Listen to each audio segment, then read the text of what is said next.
Most people just go around nodding to the last opinion they heard, don't they? I agree. Is it okay to not have an opinion? I saw this graphic that Dan Coe posted. He posts a lot about business with spirituality and some philosophy. His community post came up on my YouTube homepage, and then he captioned that with, "You're allowed to say nothing." I thought this tied in quite nicely with an article from the New York Times. I don't have to post about my outrage, neither do you, by Elizabeth Spears, which I used in the thumbnail for this video. We're going to talk about propaganda in another video that I'm working on, but to summarize here with this graphic, what is the emotion that it makes you feel? What is the context? Who wrote this and why, basically? So the context of Dan Coe posting this now could be people don't feel like they're informed enough. They don't feel like they can have an informed opinion. So you could construe this post as saying it's okay to not have an opinion, because as he says, you're allowed to say nothing. In the article, Elizabeth Spears writes about how we don't have to post on social media. We don't have to have like a knee-jerk response to current events.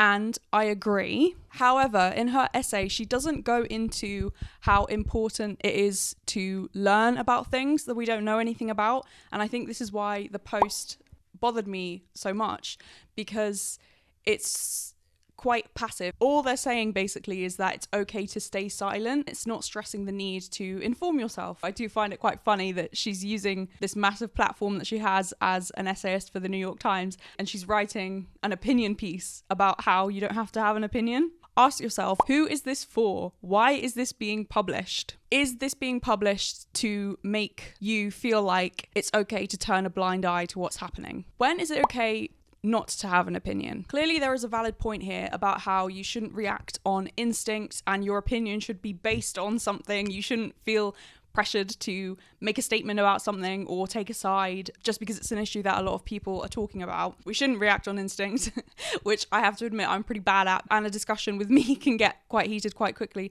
just because I have a really strong sense of injustice, and because I think that there is this attitude of I don't know enough, so I'm just going to sit back and stay silent. There's nothing behind that except a lack of care. Like, it's not that people are saying I don't know enough, but you know what, I'm going to go home and learn. Like, I'm going to research, look at the history. It just seems like people say, oh, I don't know enough, and that's kind of the end of the discussion, which is so bizarre to me, because anytime anything is brought to my attention, I'm like, oh, I don't really know much about that. My instinct is like, oh, what's a book that I can get out of the library about this topic? I'm not using the fact that I don't know anything as a reason to just like shut down the discussion, thinking I don't want to say the wrong thing, other people know more than me. All of these are valid thoughts. However, you don't get to just check out of whatever the topic is and you're like, well, they're talking about that and I don't know anything about it. This is just the beginning.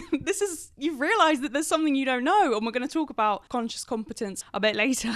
This, I don't know, that should be a catalyst for you to go and learn more. If we think about self-awareness, when is it okay to not have an opinion? Burnham, in his special Inside, which came out a couple of years ago, I can't believe that came out in 2021, he talks about how self-awareness isn't enough. He mentions this a few times. One point in particular that sticks out is when he's doing the reaction to his reaction video. It's this very self-aware moment that is in itself, in the construction of it, it's self-aware. Like, there's just layers to it, and you see the layers to it as it goes on. I'm so worried that criticism will be levied against me that I levied against myself before anyone else can. And I think that, if I'm self-aware about being a douchebag, it'll somehow make me less of a douchebag. But it doesn't. Self-awareness does not absolve anybody of anything. Am I balding? Self-awareness isn't enough. You can't just be aware that there's a problem, or aware that you're a bad person, or aware that you're a bad listener, and that to be it. That's a good step. And again, we're going to talk about conscious competence and conscious incompetence, which is what this would be. I'm aware that I don't know enough, but that isn't the end of the line. You shouldn't stop there. You can't just say, well, I don't know enough, unless you're following that up with, but I'm going to learn then. Because otherwise, it's not that you don't know enough, it's that you don't care, and you want permission to not have an opinion about an issue that you really should have an opinion about. Along these lines, there's a quote that stands out to me. It's about how nice people made the best Nazis. Nice people made the best Nazis. My mom grew up next to them. They got along, refused to make waves, looked the other way when things got ugly, and focused on happier things than politics. They were lovely people who turned their heads as their neighbours were dragged away. You know who weren't nice people? Resistors. This quote, I think, is relevant in the context of we talking about, like, is it okay to not have an opinion? Obviously, it's a more extreme example. I am arguing here that really, I don't think there's a context where it's okay to not have an opinion unless you are actively learning about the issue that you don't have an opinion on because you don't know enough. That's completely fine. There is so much we don't know. It's obvious that you're not going to have an opinion about everything. But if there is a particular thing that a lot of people are talking about and you are choosing not to educate yourself about that, there are so many resources. You could read so many different books. It doesn't have to be in depth, like I'm going to read newspaper articles from the time that this stuff happened. You can literally just Google it. Being silent and not having an opinion on an issue, that's great for you because you can just carry on, like Nicole Schulman's quote says, you just carry on doing what you want to do. But what about society? What about your community? What about the people who are less well off than you? If you're saying you don't know enough to have an opinion, what are you doing to learn more? And if you aren't doing anything to learn more, then it's not really about how you don't know anything or you don't know enough. It's more then that you're treating the news as entertainment. It's an intellectual issue for you. It's not something that you're connecting with morality or justice or anything that's actually happening. You're just treating it as entertainment. You don't want to engage with the very real issues that are being reported on. So for me, it's not enough to normalize not having an opinion, because if you realize you don't know enough, the next logical step is to educate yourself. The Dunning-Kruger Effect is a kind of cognitive bias where we overestimate how much we know about a subject. Basically, it says that the less you know, the less you can know. Like, the less you are aware of something, the less you are aware of all of the things that you don't know. The more incompetent you are, the less you are aware of your own incompetence. The happier you are, the sadder you end up. So an example of the Dunning-Kruger effect in action could be a student interrupting the teacher or the lecturer and saying, oh, but actually, in this situation, you are the student. Your role is literally to sit and learn. The teacher probably knows more than you, but because you have this unconscious incompetence, you don't know how much you don't know. And so you put your hand up and you're like, hey, you missed this point, or how could you not say this? It's like you're not even aware of all of the things you don't know. The Dunning-Kruger effect is a combination of like overconfidence and a lack of awareness about our thought processes. Many of us believe incorrectly that the knowledge we have is applicable elsewhere. Our desire to prove that we can keep up may also tempt us to overestimate our competence in new or unfamiliar areas. This brings us on to the hierarchy of competence. There are 4 stages, and I have already referenced a couple of them when I mentioned that Bo Burnham clip where it's conscious incompetence, where he's talking about how self-awareness does not negate your responsibility to do something. Being self-aware is not enough. There are 4 stages. Unconscious incompetence is where you don't know what you don't know. Conscious incompetence is where you're starting to learn more and you realize that there is so much you don't know. Conscious competence is where you're actively taking steps to learn more about something. And unconscious competence is where you are so good at something that you take it for granted. So if we give an example, I started this YouTube channel and I taught myself everything because I did not know anything about starting a YouTube channel or editing or anything. And I had some awareness that this was going to be a big learning curve in terms of learning lots of different skills. So I had some conscious incompetence, but looking back over what I've learned over the past year and doing 120 long videos on my channel, I can see that at the beginning, even though I had that awareness of like, maybe these videos will be a bit cringe at the start, or my editing will be quite basic, or I'm just going to try and do one new thing every upload because that was my attitude. Even though I had some awareness that I wasn't going to know everything at the beginning,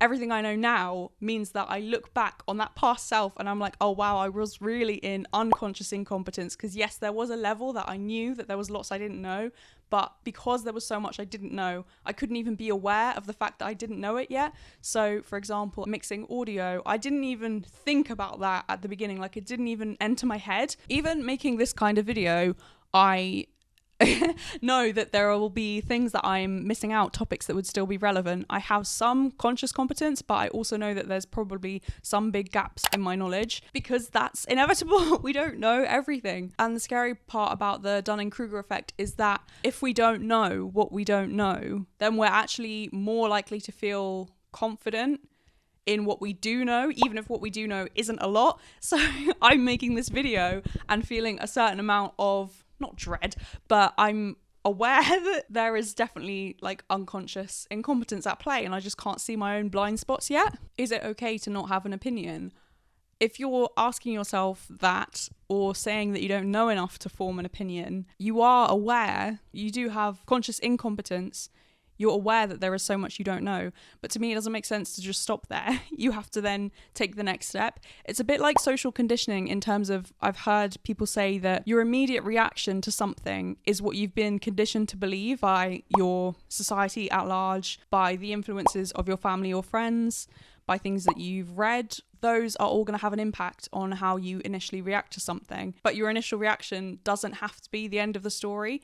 Your response to your initial reaction, that is what defines who you are. This could be applied to something like seeing someone wear a really out there outfit, or something like politics and geopolitical history. But if we take the benign example of outfits, let's say you're walking down the street and you see someone who's wearing a really ridiculous outfit, and that is your first response. You see this person and you think, oh my gosh, what is that person wearing? Like, why are they wearing that?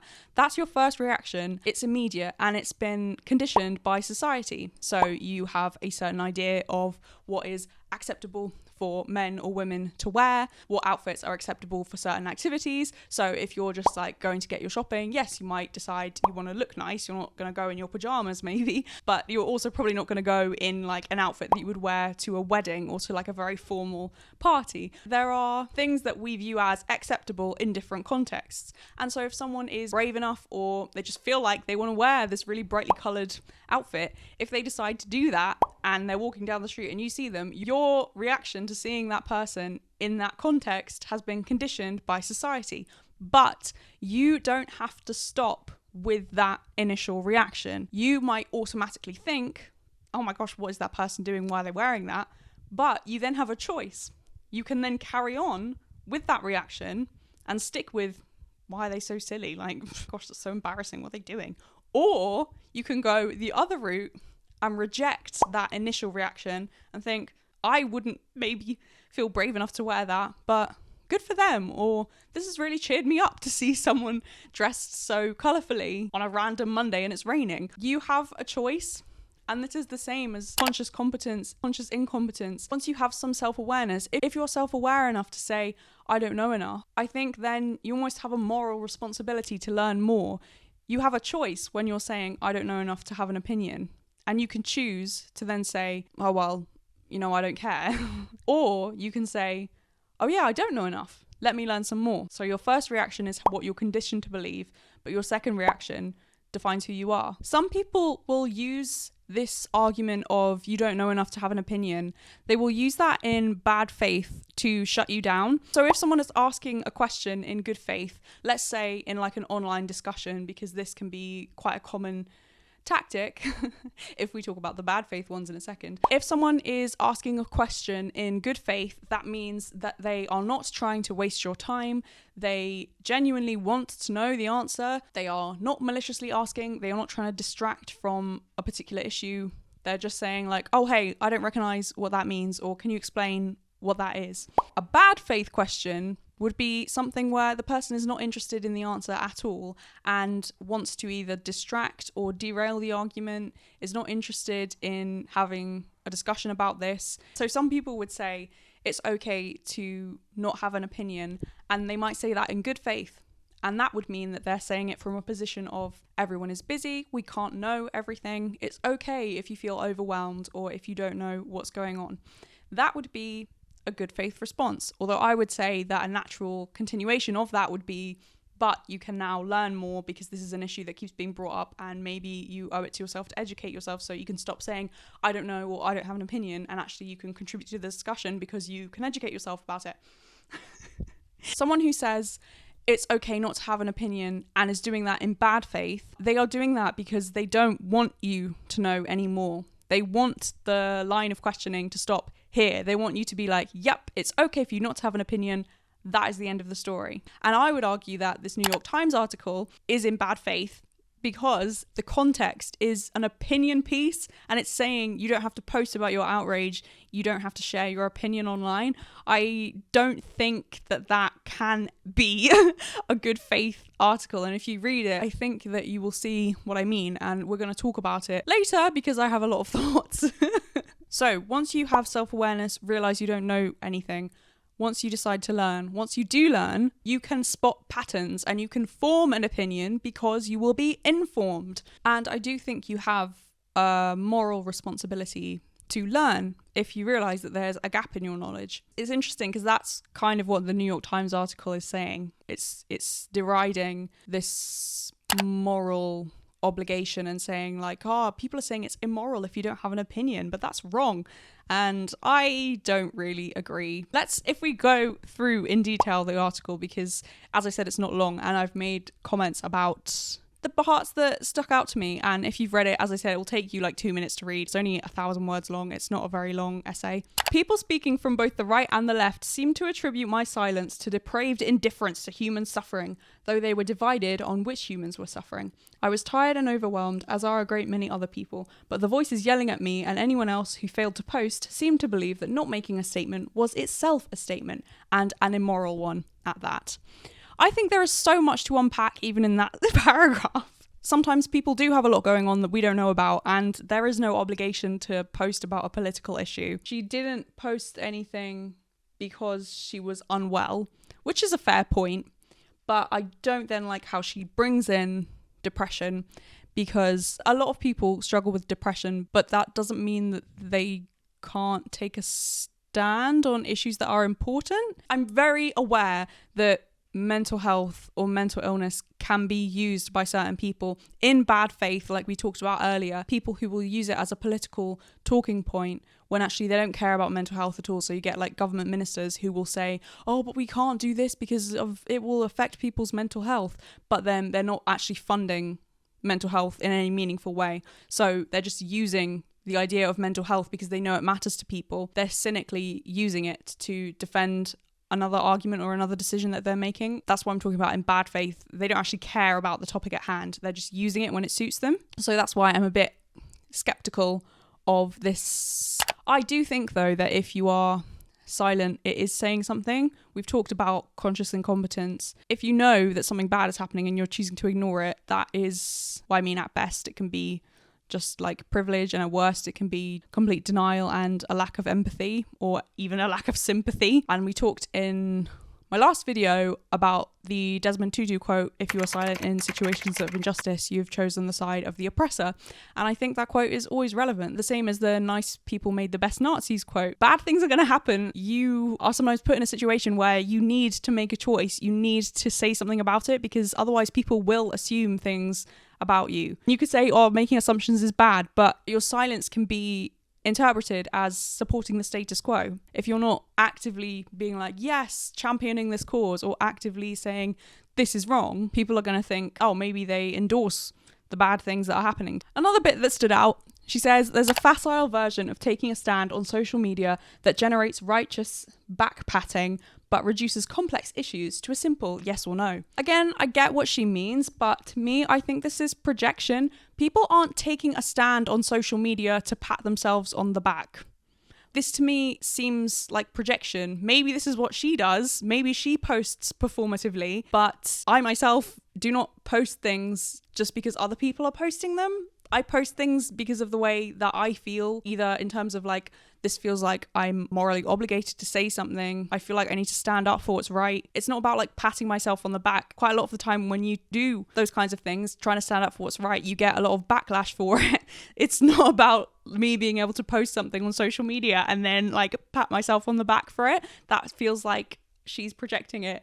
People post because they're angry or they're enraged by what's happening. The fact that she thinks posts on social media are performative may be a reflection of how she, Elizabeth Spears, uses social media, but that's not a reflection of how everybody does. There's a bit where she talks about, do we really need or want to hear from L'Oreal or LVMH, Moe, Hennessy, Louis Vuitton? If you're still with me here, I hope that you're here for the critique, so let's just go for it. I've written, nope, we're not talking about them. We're not talking about these companies. She is speaking directly to the reader. Elizabeth Spears, her article is called, I don't have to post about my outrage, neither do you. She is speaking directly to the reader, and yet she's then talking about all of these big companies, and there seems to be a disconnect there. It's not about big companies. This to me is an indication that the article, the essay, is being written in bad faith because it's straying off the topic. This essay is about telling the reader it's okay not to post. It's not about what big companies are doing. Like, yeah, I don't think I need to hear from L'Oreal, LVMH, Moe, Hennessy, Louis Vuitton. I know. But I would like to hear from other people like me, like just individuals, which is who she's addressing this essay to. The impulse toward loud, reductive declarations reflects genuine fear about horrors that lie beyond words. Simple binaries imply simple solutions, and it's much more pleasant to tell yourself you stand on the side of good against evil than to question whether the lines of demarcation were drawn correctly. Here she is perpetuating the lie that the situation is so complicated. Yes, there are very complicated issues in terms of there are lots of different things intersecting in this one thing, but it's also classic colonialism in terms of the media trying to perpetuate colonialist narratives and saying that, oh my gosh, this is such a complicated issue, when it's like, it's really not. We've seen this play out over history in a very similar way to what's happening now, and it's easy to say, oh, it's so complicated, but that's just another way to encourage people, no, don't read into this, don't have an opinion, because it's too complicated and you'll never understand it. But as well, if you think about how things are being covered and how the media is perpetuating this colonialist narrative, then her essay does make sense, which is where we need to do the propaganda video, because you'll see the motivation behind writing things a certain way or writing from a certain viewpoint. So Elizabeth Spears, by writing in this way, is trying to tell the reader, this is too complicated for you, you can't understand it. That's not to say it's not a complicated issue, and that's not even to say that there's an easy solution, because I don't think at this point there is. But I think that everything that's happening, it's not new. History repeats itself. Knee-jerk social media posts are not what bother me most, though. Instead, it's the idea that not posting is wrong somehow, that everyone needs to speak all the time. It discourages shutting up and listening and letting the voices that matter the most be heard over the din. This, to me, is very reminiscent of we need to wait until after the inquiry to make any kind of statement that this protest is too loud, this protest is too disruptive. Yes, I admire you for standing up for your cause, but can't you be more polite about it? It's like protest by its very nature has to be disruptive in order to make a point, because otherwise people don't care. People don't care. So I think if she actually believed what she was writing, that you don't have to post about your outrage, and it wasn't just about perpetuating a particular narrative, and actually believed this point of saying amplifying the voices that should be heard most over the din, she actually believed that she could take this opportunity now as an essayist in the literal New York Times to amplify some of those voices herself in sharing people's social media handles, or sharing the names at least of people who we could be following. No, she just says there are other people out there that we should be listening to, but she doesn't go into detail about who those people are. Instead, she's just encouraging the reader to check out, basically. She's vaguely alluding to these people who exist, who we should be listening to, but she's not going to do any of the work for you, and quite frankly, you shouldn't bother either. Just like, don't have an opinion, you don't have to post about your outrage, you don't even have to be outraged. Gently sort of lulling the reader, saying like, don't worry, like, you don't have to care, this is so complicated, you wouldn't understand, it's okay to not have an opinion, maybe your outrage is not warranted in this case. Sorry if I'm being too sassy, but this is annoying me. The bit at the end of the essay where she brings up AA. I'm in recovery, so I found this bit very interesting. I'm not a member of Alcoholics Anonymous, but a passage in the book 12 Steps and 12 Traditions seems applicable here. As soon as I saw it, I literally laughed out loud, because I was like, oh gosh, like 184 words before the end of the essay. And it gives the feeling of like, oh my gosh, I'm not quite at my 1,000-word mark. What can I bring in? Let's talk about AA. Just Google a quote that's like relevant about restraint, about holding back. Oh look, here's one from the 12 Steps and 12 Traditions. Let's post about that. I'm not a member of Alcoholics Anonymous, but a passage in the book seems applicable here. Something about that seems off to me. I'm not a member. Did you have to make that clear? It's even more ridiculous because the quote is, nothing pays off like restraint of the tongue and pen. And so she's using that to say, like, don't post. But then in the same breath, she's saying, oh, but I'm a writer, so I'm always, you know, reaching for my pen to write. So I probably don't have restraint, right? Like, it just doesn't seem organized. She's bringing up again this point of people just posting out of vengefulness or pride, and I'm like, people are upset, people are angry, they're not posting out of pride or vengefulness. And even if they were, where is anger's role in this? I talked about anger in my last video, and I think it has a big role to play. It just makes it seem like the way that she uses social media is performative, because maybe she is posting from pride from things that she feels like she should post about. Maybe she isn't posting things that she just like cares about, but it's like people aren't talking about this because they want to look a certain way. Like, it's not about appearing a certain way. It's about like a depth of feeling. It's not about being proud or vengeful.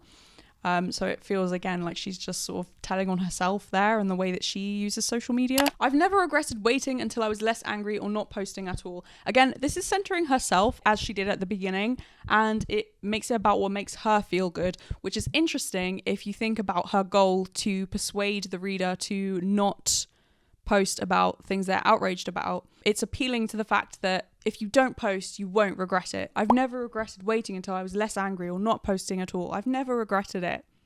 I'm like, okay for you, but it's not about you. A reactionary social media post tells nothing about what they really think or know. It cheapens the discourse and impedes progress. It's sloganeering masquerading as moral clarity.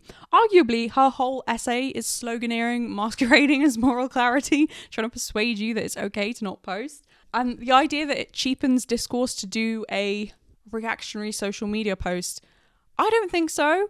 I think, people who are posting carousels on their Instagram stories, I think that can be helpful because maybe you haven't read a lot about a particular issue and then a celebrity or a public figure who you follow on Instagram is posting about this. That's not cheapening the discourse. They're giving you like a beginner's guide to it. They're like, here's a 10 image carousel with, infographics. Learn about this topic. It's important to me and I'm posting about it because this is my social media. That's not cheapening the discourse. And Elizabeth Spears saying that makes it seem like knowledge is only allowed to be in the hands of certain people, which again is what I think her whole essay is talking about, where it's saying, go back to sleep, it's fine, you do nothing to see here, you don't have to post about your outrage, you don't have to post, you don't have to learn, you don't have to have an opinion.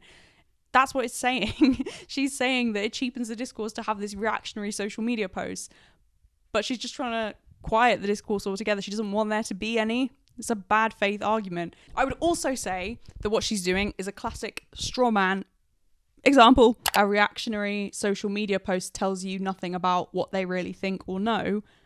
No one is saying that it does. No one is saying that a reactionary social media post is making a huge difference. Like, no one is saying that that is all you have to do. Someone posting about it, that doesn't tell you everything that that person knows about the topic. The fact that they've posted about it, and her saying that it is, what is she even talking about? No one is saying that just because someone posts something on social media, that means that they're well informed. No. Like, the whole point of the essay sort of hinges on nothing. This has been a wild ride. Please let me know your thoughts in the comments. Everyone is obviously entitled to their opinion, and I would love to know yours. I will leave my You Have a Voice, Use It video on the screen. It is dealing with similar themes to what we've talked about in this video. Thank you so much for watching. God bless, and I'll see you in the next one.